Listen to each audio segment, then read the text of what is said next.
Ce centre de formation, Maison de la Veuve et de l'Orphelin, est le fruit d'une promesse électorale, d'un homme de conviction, attaché à des valeurs humanistes. J'ai cité l'honorable Louis-Gabriel Missatou. Il avait promis à ses électeurs de retrocéder 25% de ses émoluments au profit des actions caritatives et surtout la prise en charge effective de la jeune fille mère, de l'orphelin, de la veuve et du démuni. Les apprenantes que vous voyez devant vous ont été formées gratuitement pendant 11 mois. Tous les frais de formation ont été pris en charge à 100% par l'honorable, y compris les salaires des formateurs. Aujourd'hui, nous ne remettons pas seulement des parchemins. Nous consacrons des compétences, nous validons des projets de vie, nous célébrons le courage de femmes et de jeunes filles qui ont, malgré les épreuves de la vie, parce que la vie a parfois été dure, certaines d'entre elles vous ont choisi de se révéler et de se révéler par la formation. Honorable Louis-Gabriel Missatou, votre action mérite d'être saluée avec respect. En votre qualité d'élu et de leader de proximité, vous avez choisi d'investir dans le capital humain, en pensant aux veuves, aux orphelins et aux jeunes de notre ville. Vous avez restauré l'espoir. Par cette formation, vous nous avez rendu notre dignité et notre autonomie. Pour ce soutien indécisif, recevez notre profonde gratitude. Aujourd'hui, nous quittons les bancs de la formation pour entrer dans la vie active. Nous ne sommes plus des personnes en attente d'assistance, mais des citoyennes prêtes à entreprendre et à servir notre communauté. Mais vous constaterez avec moi qu'elles sont toutes belles. Elles ne sont pas allées, s'il vous plaît, dans un salon de coiffure. Elles se sont fait belles toutes seules.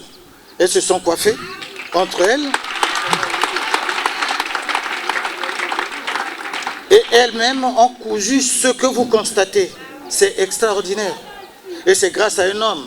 Faites bon usage. C'est désormais votre vie qui va en dépendre. C'est votre bureau. L'année dernière, nous avions remis une soixantaine de diplômes avec une soixantaine d'outils de travail aux jeunes qui avaient fini la formation. Mais cette année, nous aurons à remettre à 65 jeunes filles récipiendaires, plus 18 qui ont fait la formation de coiffure. Cette cuvée est particulière parce que, comme l'a dit le directeur général du centre, nous avions réussi avec la flexibilité, l'adaptabilité de la direction départementale de la formation qualifiante à former une jeune qui a un handicap, notamment qui est malentendante.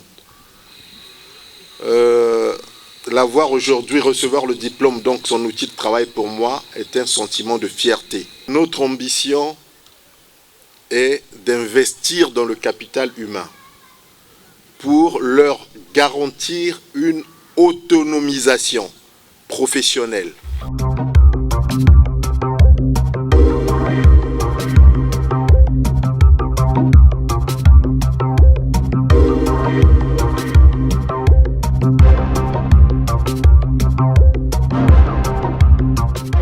Je suis énormément contente et je suis vraiment ravie. Je remercie l'honorable Missatou pour le grand bien qu'il nous a fait. Vraiment, monsieur honorable Louis-Gabriel Missatou, me pèse ma machine. Mais l'an de formation à 11 mois, il y a couture. Donc, elle met ça là. Initiative, aussi en beauté, ça m'a bétu, il y a que des bandes en beauté. Je suis très ému de voir mes filles, que je punis sortir même sous la pluie. Ils étaient là en train de crier. j'étais même malade pour eux, le mot de tête, mais aujourd'hui sont des maîtresses. Moi je me dis que vraiment à Honora Missatou, que Dieu le bénisse. Merci beaucoup, ce n'était que lui seul, qui est aujourd'hui le pilon de leur vie. Et c'est lui-même qui donne le temps que ses filles aujourd'hui deviennent maîtresses et deviennent entrepreneurs.